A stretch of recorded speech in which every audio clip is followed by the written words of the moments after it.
ఒక ధైర్యమైన చిన్న చిలుక ఒక అందమైన పచ్చని అడవిలో రాజు అనే చిన్న చిలుక ఉండేది. అతను చిన్నవాడైనా తెలివైనవాడు, మంచివాడు. అడవిలోని ప్రతి జంతువు అతన్ని ప్రేమించేది. రాజు ఎప్పుడూ మృదువుగా మాట్లాడేవాడు, అవసరాల్లో ఉన్నవారికి సహాయం చేసేవాడు. చిన్నవాడైనా అతని హృదయం ధైర్యంతో నిండి ఉండేది. ఒక వేడికిరణాల మధ్యాహ్నం అకస్మాత్తుగా అడవిలో అగ్ని చెలరేగింది.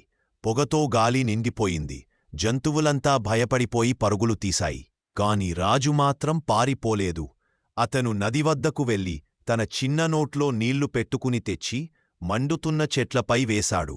మళ్ళీ అలాగే చేస్తూనే ఉన్నాడు. రాజును చూసి పెద్ద జంతువులు మొదట నవ్వాయి. రాజూ, నీ చిన్ని నీటి చుక్కలు ఏం చేస్తాయి అని. కాని రాజు ఆగలేదు. అతని పట్టుదల చూసి అందరూ సిగ్గుపడ్డారు. రాజు ధైర్యాన్ని చూసి అన్ని జంతువులు అతనితో చేరాయి. ఏనుగులు తమ తొండముతో నీటిని పిచికారీ చేశాయి. కోతులు జ్వాలలను ఆర్పాయి. జింకలు తడి ఆకులు తెచ్చి మంటలు అదుపు చేయటానికి ప్రయత్నించాయి. అందరూ కలిసి అగ్నిని అదుపు చేశారు.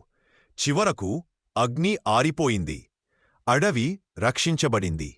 జంతువులందరూ ధైర్యవంతుడైన రాజు కోసం రాజుకీ జై అని అంతే సంతోషంగా హర్షధ్వానాలు చేశారు. నీతి ముగింపు ఎంత చిన్న సహాయం అయినా తెలివి మరియు ధైర్యముతో కూడిన మంచి హృదయంతో చేస్తే అది పెద్ద మార్పు చూపించగలదు. ఈ కథ నచ్చిందా బుజ్జీ పిల్లలు? మరొక కథతో మీ ముందు ఉంటాను. ఇక సెలవు.